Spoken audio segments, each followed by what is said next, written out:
Tidjam Thiam, l'ingénieur du paradoxe, prestidigitateur de l'oubli.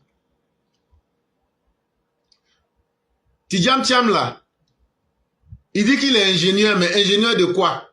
Ingénieur des ambiguïtés, ingénieur de l'absurde. Il est un magicien qui sait fabriquer ce qu'on appelle l'oubli. Quand Tidjam Thiam est passé sur TV5 là, et puis il a parlé là, on a découvert d'autres talents de Tidjam Thiam. On a découvert que Tidjam Thiam peut vendre le vent aux gens. C'est ce que j'appelle le flatou vocis. On a découvert que quelqu'un qui n'était pas au pays et qui est déconnecté de la réalité des Ivoiriens peut utiliser sa déconnexion pour en faire une sagesse. Et on a compris que quelqu'un qui n'a jamais rien fait et qui n'a jamais rien créé, comme on le dit, qui ne peut rien créer, c'est ça aujourd'hui qui est devenu son programme de campagne. C'est lui, son vaurien là, c'est ça qui est devenu son programme de campagne comme ça. Quand vous écoutez Tidjam Thiam, comme ça a été le cas sur TV5, vous avez l'impression que c'est le prophète Jésus qui est venu en exil chez nous en Égypte, dans la secte des frères esséniens, ou bien que c'est Moïse qui est parti à Midian, dans une retraite spirituelle, dans une purification mystique, ou bien que c'est le prophète des musulmans qui se retrouvait dans le mont Hira pour essayer de faire sa formation spirituelle. Et donc Tidjam Thiam nous dit, quand lui était en dehors du pays là, lui en réalité c'était comme un prophète qui s'était éloigné de son pays par stratégie politique pour essayer de se préparer, pour essayer de faire sa formation mystique. Et aujourd'hui qu'il est revenu là, vraiment c'est avec l'onction divine qu'il est venu et que tout doit lui être donné. Mais alors qu'en réalité, l'homme avait abandonné la Côte d'Ivoire et avait oublié complètement la Côte d'Ivoire. Mais il faut être Tidjam Thiam pour transformer ses incapacités en force. Quand Tidjam Thiam parle, il veut donner l'impression que lui, il est tellement nouveau que lui n'a jamais été en Côte d'Ivoire. Et que comme c'est maintenant lui, il est arrivé là, c'est à partir de maintenant là qu'on doit le considérer comme une nouveauté et que à partir de ça, lui peut tout dire et peut tout faire. Alors que c'est un produit frélaté, antidaté, périmé qu'on connaît. En 1993 et 1998 là, Tidjam Thiam, tu étais en Côte d'Ivoire. Tu étais en Côte d'Ivoire. Oufoué là, en 90 là, quand il cherchait quelqu'un pour le sauver là, tu n'avais pas 2 ans, tu n'avais pas tétine dans ta bouche. Tu n'étais pas dans trottinette. Tu avais, je crois, 27 ans. Mais tu as pu faire quoi? Rien. Parce que tu ne peux rien créer. Parce que ta présence, comme ton absence, là, c'est toujours 0. Donc, à vouloir donner l'impression que lui, il est quelqu'un de nouveau qui est venu et que ça peut tout changer, on va lui dire, même s'il était présent là, c'est 0. Même le fait qu'il est parti là, ça n'a rien servi. Les Ivoiriens ne savent même pas que Tidjam Thiam existe. Chagadjan, tu étais là. Mais quand tu étais là-haut, héritage même de Félix Houphouët-Boigny là, même la maison de Félix Houphouët-Boigny à Yamoussoukro là, vous ne pouvez pas maintenir ça. Tu étais dans le gouvernement. L'ivoirité se passait devant toi. Mais comme c'était sur les Djoula, les gens du Nord là, tu t'en foutais. En réalité, de la même manière que tu t'es foutu de la souffrance d'une partie des Ivoiriens là, comment toi tu vas aller leur expliquer qu'aujourd'hui tu es amoureux d'eux? Comment tu vas aller aujourd'hui expliquer que tu peux aimer les Ivoiriens? Tu n'as pas pu faire, maintenir et respecter l'héritage de ton grand-père. Même la maison où vous vivez là, il y a les champignons qui poussaient dessus. Alors que tu étais là, tu étais vivant. L'héritage d'Oufoué même là, ça a été dézingué, tu étais là. L'ivoirité s'est passée, tu étais là. Tu étais là quand tu as donné les marchés de Comium à des Français. En réalité, tu ne peux rien créer comme on dit chez nous au pays. Même si tu étais resté là, il n'y a rien dans toi. À plus forte raison, c'est le fait de quitter le pays là. C'est ça même qui gâte son nom. Même si tu n'avais pas quitté le pays là, toi-même là, tu ne vaux rien. Tu es un enfant gâté. Toi, Tidjam Thiam là, tu es un enfant gâté. Tu ne vaux rien. Un enfant gâté, tout ce qu'il sait faire là, c'est de crier sur sa maman. Donne-moi à manger, oh, donne-moi à manger, oh, je veux manger, oh, j'ai faim, oh, je veux boire l'eau. Là, les enfants des autres là, voilà ce qu'ils ont aujourd'hui, il faut payer pour moi. Tu es un enfant gâté. Et un enfant gâté là, ça peut rien arranger. Ou faut, au moins il était en grande souffrance et puis il cherchait des gens là. En ce moment, toi, tu n'étais pas fort. En ce moment, tu n'étais pas allé dans les grandes écoles. Et ça, c'était en 90. Hein. Et tu n'avais pas, comme je le dis, tu n'avais pas encore tétine dans ta bouche pour dire que tu ne peux pas parler. Au moins, tu étais ministre du plan du développement là. On ne mettait pas biberon dans ta bouche. Et puis, quand tu es gentil, tu grattes, on met tétine dans ta bouche. Et puis, quand tu partais dans ton bureau là, tu n'étais pas dans trottinette. Donc, tu n'étais pas un enfant. Puis, on ne peut pas nommer un enfant comme ministre du plan du développement. Maintenant là, tu as fait quoi? C'est ça les Ivoiriens disent. Faut venir, tu vas leur expliquer. Là, le temps que tu as passé là, on va voir. Si tu es capable de quelque chose, là, on va voir. Et ça là, tu ne veux pas parler de ça. Mais tu utilises ton absence. Tu veux tromper les Ivoiriens comme si c'est nous on est bêtes. Maintenant, si c'est nous on est bêtes là, on va te montrer ça. Faut pas te presser, il faut nous attendre. Toi, tu étais dans le gouvernement d'Henri Konan Bédié. Ton grand-père là, Henri Konan Bédié a commencé à mutiler tout ce qu'il faut laisser. Il a délaissé Yamoussoukro. Il a délaissé la tribu Akwe. Mais tout ça, ça ne te gênait pas. La tribu Akwe que tu utilises aujourd'hui pour devenir un Sénégalais baoulé. Là. Et comme eux-mêmes, ils sont des inconséquents, eux aussi, ils te suivent dedans. Parce que tu leur as donné quelques petits billets d'argent. Un vaurien, un profiteur, un saprofite comme toi, comme ça. Tout ce que toi, tu sais faire là, c'est prendre des chiffres et puis matagraboliser le peuple. Mentir. Sinon, entre 1993 et 1998, toi, tu vas nous dire que toi, quelqu'un qui est ministre là, est-ce que c'est un spectateur? Tu étais ministre du plan et du développement. Tu étais là. Le système éducatif de la Côte d'Ivoire a connu son taux d'échec le plus élevé au bac et plusieurs autres concours. Ça ne t'a pas gêné, on n'a pas entendu ta voix. L'école qui faisait la fierté de la Côte d'Ivoire s'est détruite devant toi, Chaka Dian. Entre 1993 et 1998, tu n'as pas crié pour dire que les choses vont mal. L'école qui faisait la fierté des Ivoiriens, entre 98 et 93, vous avez arrêté de recruter des enseignants. Et ça créait beaucoup de désagréments. Mais ça là, tu n'as pas trouvé que c'était mauvais. Toi, tu étais le ministre du plan et du développement. Mais tu n'as pas anticipé la croissance de la population. Toi, tu étais ministre du plan. Tu n'as pas pu comprendre que la population va augmenter. Il faut des universités.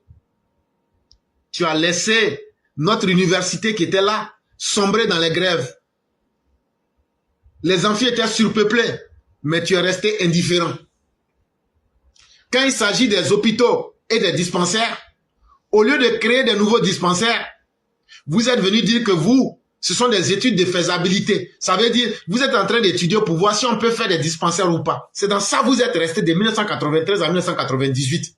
Mais dans le même temps, vous partiez prendre des milliards sur le nom des Ivoiriens et vous venez vous distribuer ces milliards. Toi, Kakou Dikoye et puis Bédié. Et un exemple, l'affaire des 18 milliards.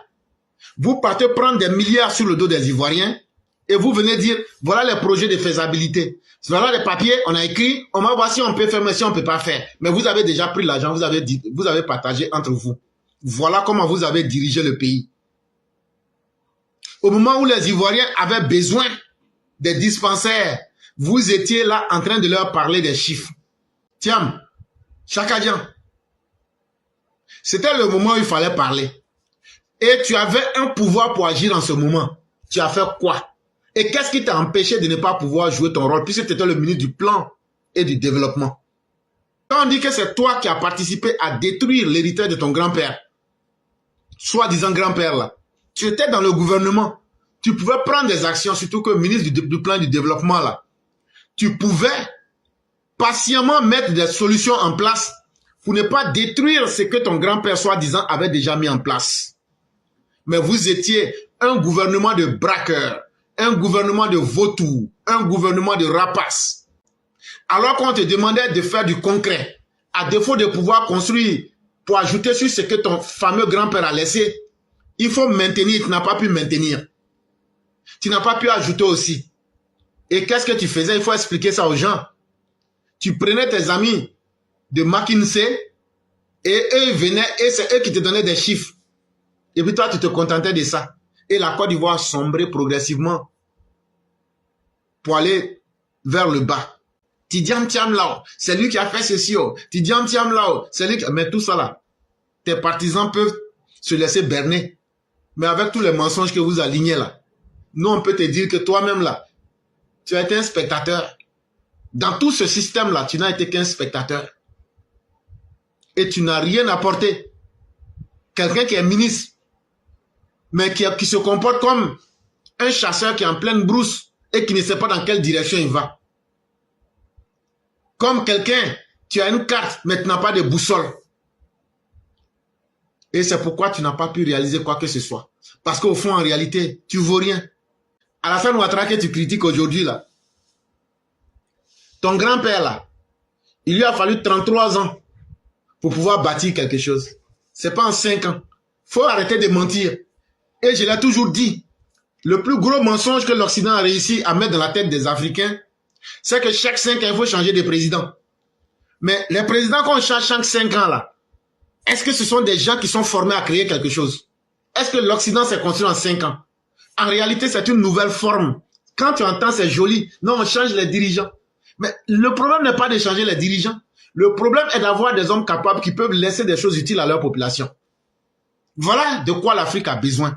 Et donc, l'Afrique a besoin des dirigeants qui peuvent imposer la stabilité institutionnelle, qui peuvent créer des institutions fortes, qui peuvent créer le développement qui est enraciné dans le long temps et qui peuvent apporter des infrastructures aux Africains. Et ça, c'est pas en 5 ans. Malheureusement, les Africains se laissent berner. Quand ils ne sont pas là pour dire chaque 5 ans, il faut un président jeune. Mais les conséquences sont en face de nous aussi aujourd'hui. Quand Tidjam Tiam vous parle, vous avez l'impression que Houphouët-Boigny, c'est peut-être en 5 ans qu'il a réalisé la Côte d'Ivoire. Mais justement, c'est là aussi qu'il faut comprendre que Tidjam Tiam n'est pas formé. Et c'est là qu'il faut... Parce que quelqu'un qui veut construire un État, tout le monde sait que même ta petite... Même quand tu vas à l'université, tu ne peux pas finir l'université en 5 ans. C'est la vie même d'une personne là. Les objectifs que tu veux atteindre là, tu ne peux pas te dire qu'en 5 ans, tu les peux. Ça peut prendre plus en fonction de la taille de l'objectif que tu te donnes. Mais on parle d'un pays. Tellement lui, il a soif du pouvoir. Il veut venir piller les ressources de la Côte d'Ivoire. Aujourd'hui, il oublie même qu'on voit qu'il n'est pas formé pour gérer un pays. Ce n'est pas avec un coup de bâton magique qu'on peut changer un pays en 5 ans. Mais c'est avec un programme sûr. C'est dans le temps. Et c'est surtout en créant des institutions fortes. Quand tu n'es pas resté dans un pays là, tu ne peux pas connaître le problème des gens. Tu ne peux pas comprendre la mentalité de ce pays. Et tu ne peux pas comprendre émotionnellement le pays lui-même. C'est ce qui manque à Tidjam Tiam. Il ne connaît pas physiquement les Ivoiriens. Il ne connaît pas politiquement la Côte d'Ivoire. Et émotionnellement, il ne sait pas comment les Ivoiriens fonctionnent. Donc, il ne peut pas nous comprendre. Et donc, il est carrément en déphasage avec la réalité. Et c'est pourquoi Tidjam Tiam, lui, s'il pense que c'est parce qu'il était loin du pays pendant 23 ans, que c'est ça qui est une force pour lui, on va lui dire, c'est ce qui fait qu'aujourd'hui, tu es en train d'aligner les lacunes les unes derrière les autres. Parce qu'un homme politique, une fois que vous le retirez du contact de ces populations, c'est comme un poisson que vous avez mis en dehors de l'eau. Or, c'est cette incapacité-là que Tidjam Tiam aujourd'hui veut renverser pour utiliser ça comme une valeur de sagesse. Pour dire, vous voyez, non, moi-même là, je me suis mis hors du pays, je me suis disqualifié et je ne connais pas vos problèmes, je ne vous connais pas et vous ne me connaissez pas. Politiquement, je ne maîtrise pas la Côte d'Ivoire et puis bon, je ne comprends pas l'émotion des Ivoiriens, mais c'est ça qui est bien. Mais de quoi est-ce qu'il nous parle en réalité? Il nous fait un argument inversé, comme si c'est nous on était bêtes et c'est lui qui est intelligent. Eh, frère sénégalais, ce que tu veux dire là, ça rentre pas nous dans notre tête. Nous, on va prendre les politiciens qui ont vécu avec nous ici, ceux qui sont restés là quand on était dans les difficultés, ceux qui ont connu nos peines, nos joies et nos souffrances là. C'est eux en qui nous on a confiance. Si pour toi là, le fait que tu avais fui le pays parce que tout allait mal et tu ne voyais plus rien dans ce pays qui t'intéressait là, Aujourd'hui que la Côte d'Ivoire est devenue zoo, toi tu veux fuir maintenant pour dire non, j'étais absent et c'est ça qui était bien là. Nous on dit, vraiment tu as un incroyable talent. Tu as un incroyable talent d'être capable de transformer tes iniquités, tes faiblesses en atout politique. Mais le seul hic dans le problème, c'est que les Ivoiriens ne sont pas des gnacs, ne sont pas des ploucs. Tidjam Thiam se comporte comme un père indigne qui, au moment où ses enfants avaient besoin de lui émotionnellement, au moment où ses enfants avaient besoin de lui pour réussir, il s'est éloigné d'eux, il a fui. Il a pensé que les enfants n'allaient plus réussir. Mais Dieu a fait, les enfants là ont réussi. Quand les enfants là ont réussi maintenant, là, il vient, il dit aux enfants là, bon, c'est vrai, hein, je m'étais éloigné de vous pendant 23 ans. Mais comme vous êtes devenus des grands garçons solides maintenant là, et puis maintenant là, vous pouvez m'apporter quelque chose là. C'est maintenant que moi j'ai besoin de vous. Donc là, ne considérez pas le mal que je vous ai fait. Hein. Ne considérez pas le fait que je vous avais abandonné. En fait là, si je ne vous avais pas abandonné là, vous n'allez pas réussir. En réalité, c'est que Tidjam Thiam ne sait pas. En pensant qu'il a été loin, donc que lui n'était pas dans les problèmes des politiciens en Côte d'Ivoire. Nous, le peuple, on a vécu ça comme un abandon. Ça veut dire, au moment où nous étions en difficulté et qu'on avait besoin d'assistance pour des personnes en danger comme nous autres, Tidjam Thiam s'est foutu de notre gueule. Et il s'est éloigné de nous. Et il s'est dit, pour vous là, c'est fini, vous n'allez plus vous en sortir. Et subitement,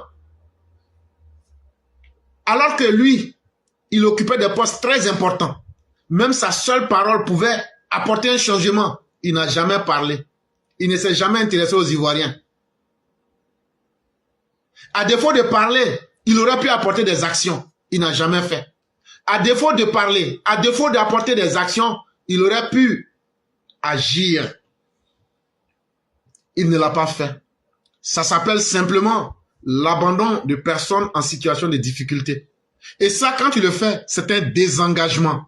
Et Tidjam Thiam ne peut pas utiliser son désengagement pour dire qu'il aime les Ivoiriens, pour dire qu'il comprend la souffrance des Ivoiriens, pour dire que c'est lui qui peut incarner aujourd'hui une nouvelle dynamique. Non, parce que ce désengagement le disqualifie parce qu'il ne comprend pas les Ivoiriens. Il ne nous connaît ni émotionnellement, ni politiquement, il ne connaît le pays, encore moins que les Ivoiriens le connaissent ou que lui-même connaisse les Ivoiriens. À part TikTok là, les gens ne savent même pas qui est Tidjam Thiam. C'est ça aussi qui est la vérité qu'il faut qu'on vous dise. Ce qu'on va expliquer à Tidjam Thiam là, contrairement à ce que lui et ses partisans veulent faire croire, en politique là, il y a ce qu'on appelle le crédit politique. Et le crédit politique là, moi je le séquentialise en deux. Il y a d'abord la capacité de mobiliser des gens derrière toi. Et donc le capital confiance. La crédibilité qui va faire que des gens vont venir vers toi. Je considère ça comme la première partie du capital politique. Et la deuxième partie, selon moi, c'est surtout ce que tu as fait. Ça veut dire ta légitimité sur le terrain. Quand on met capital humain plus légitimité sur le terrain, c'est ce qui fait un homme politique. Bon, toi aujourd'hui là-haut, tu as quel capital humain? À part les petits voyous qui sont, les 3 ou 4 petits voyous qui étaient sur TikTok et puis on les a dézingués là. Toi, tu as quelle population derrière toi? Les Ivoiriens ne te connaissent pas. Toi-même, tu ne connais pas la Côte d'Ivoire. À travers ce que tu dis, on voit que tu ne connais pas les Ivoiriens. Tu es obligé de t'appuyer sur le Sénégal pour faire des fausses comparaisons, pour pouvoir exister. Tellement tu ne connais pas les Ivoiriens. Sinon, tu aurais pu prendre des réalités endogènes de la Côte d'Ivoire pour faire des comparaisons. Mais tu es obligé de prendre le pays où tu partais toujours là, le Sénégal, que tu aimes et que tu connais, c'est ce que tu es obligé de prendre pour comparer la Côte d'Ivoire. Ça veut dire que tu t'es décontextualisé toi-même, tu t'es mis en dehors de la réalité. Quel est cet homme politique-là qui n'a pas d'ancrage sociologique et qui n'a aucun bilan de légitimité sur le terrain et qui veut convaincre que c'est lui qui est une alternative?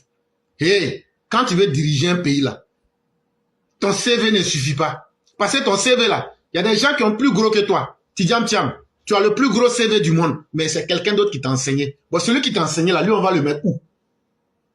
Toi, tu peux pas être plus grand que ceux qui t'ont enseigné. Mais tu n'es pas modeste. Et tu veux inverser les rôles. Ce qui n'a jamais existé. Toi, tu veux ramener ça en trompant les gens. Ce n'est pas ton CV qui va diriger les Ivoiriens. C'est ce que tu as pu faire. Et de quoi est-ce que tu es capable là? C'est de ça qu'il est question. Un pays, ça ne se gère pas parce qu'on a été directeur d'une banque, directeur d'une assurance, où on s'est promené, on a mangé avec les Blancs. Ce n'est pas avec ça que tu peux diriger un pays. Et c'est là qu'on constate que tu n'aimes pas les Ivoiriens et tu te fous tellement des Ivoiriens.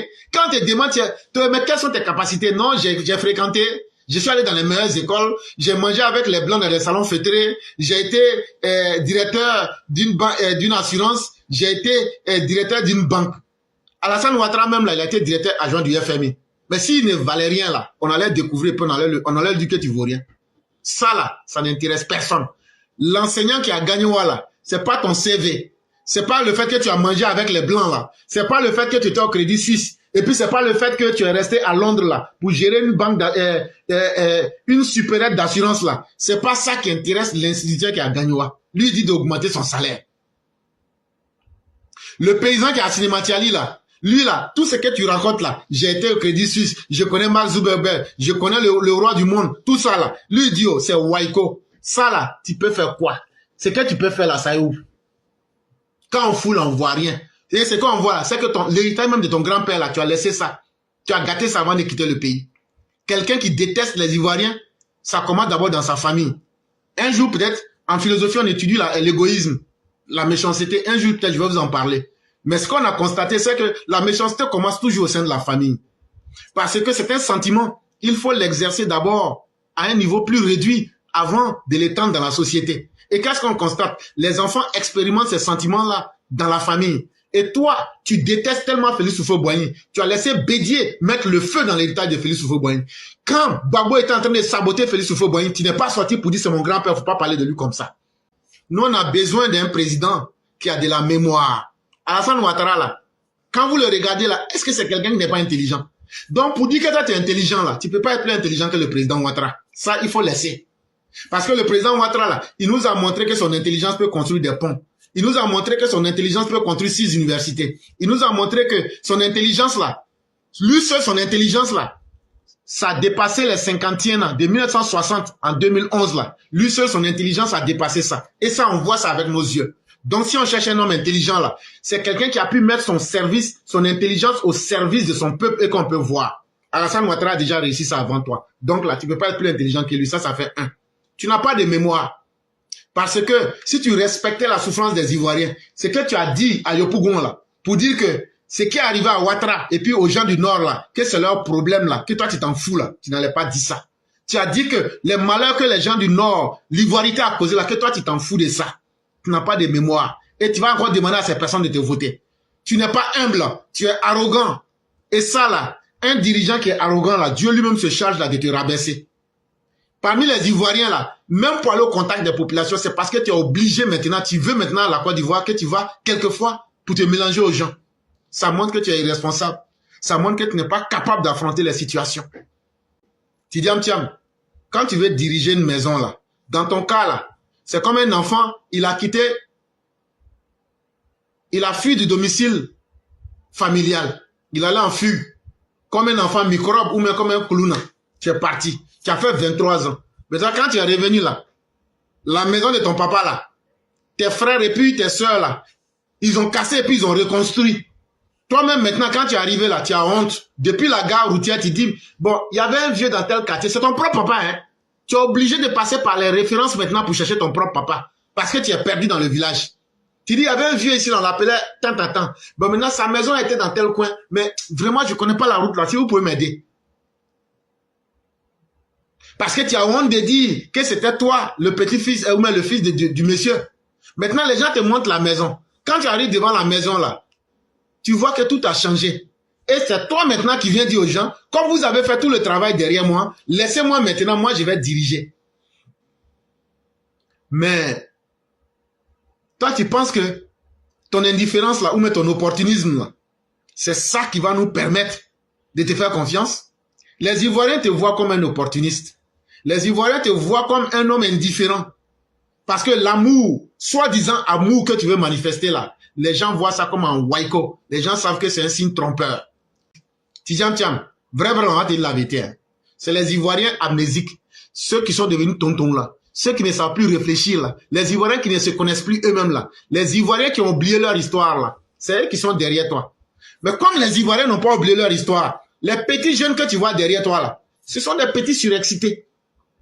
Eux-mêmes, ils ne connaissent même pas l'histoire de leur famille.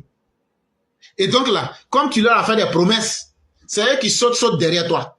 Avec les vieux aigris qui ont fini leur vie, qui ont fini leur vie, mais qui veulent voir la Côte d'Ivoire détruite là. Comme les Brédounous là, comme les Chrysotomes, comme tout ce que vous connaissez là. C'est eux qui te suivent.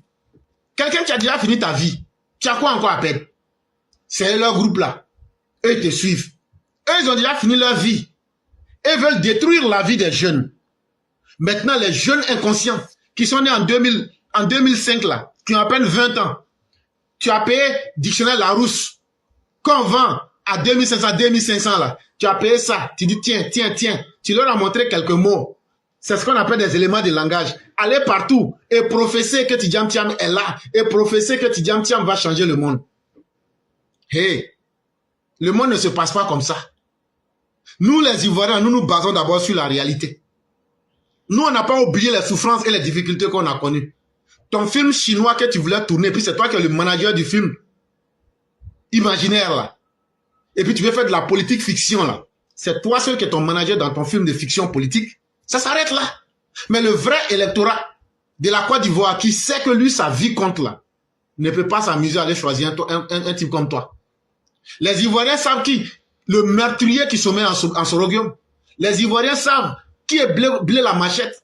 Les Ivoiriens savent combien de fois Laurent Gbagbo vaut rien. Et c'est toi comme ça, un ovni qui vient et puis les Ivoiriens vont aller te suivre. Frère, c'est que tu t'es arrivé au mauvais endroit parce que ton sommeil là, tu as très mal fait ça. Quand Gbagbo a laissé le pays là, pourquoi tu n'es pas venu apporter ton soutien? Parce qu'il n'y avait plus d'école, parce qu'il n'y avait plus de routes, il n'y avait plus d'université. En ce moment, on n'a pas entendu quelqu'un parler. Et tu veux insulter nous, notre intelligence? Nous, on n'a qu'à se montrer ingrat vis-à-vis de ceux qui ont su se souvenir du pays. Quand le pays était en difficulté, quand le pays n'allait pas bien, quand tout était dégradé dans le pays, même si nous, les Ivoiriens, on dit que nous, là, on est un peuple immature, là. On sait être reconnaissant vis-à-vis de ceux qui nous ont soutenus dans les moments difficiles. Et ça, là, on sait qu'il s'appelle Alassane Ouattara. Tidjam Thiam. On sait que tu n'étais pas là. Tout le monde sait ça. Donc, tous tes discours que tu vas faire, tes mensonges, ta flagornerie, tout ce flatou vossis, c'est parce que tu sais que tu t'es réveillé tard. Tu es venu en retard. La réalité te dépasse. Et maintenant, tu penses qu'en manipulant la situation, tu vas pouvoir te réinscrire dans le jeu politique. Mais très bientôt, quand tu vas voir qu'on va enlever ton nom sur la liste électorale, là, c'est là que ton film là, va commencer.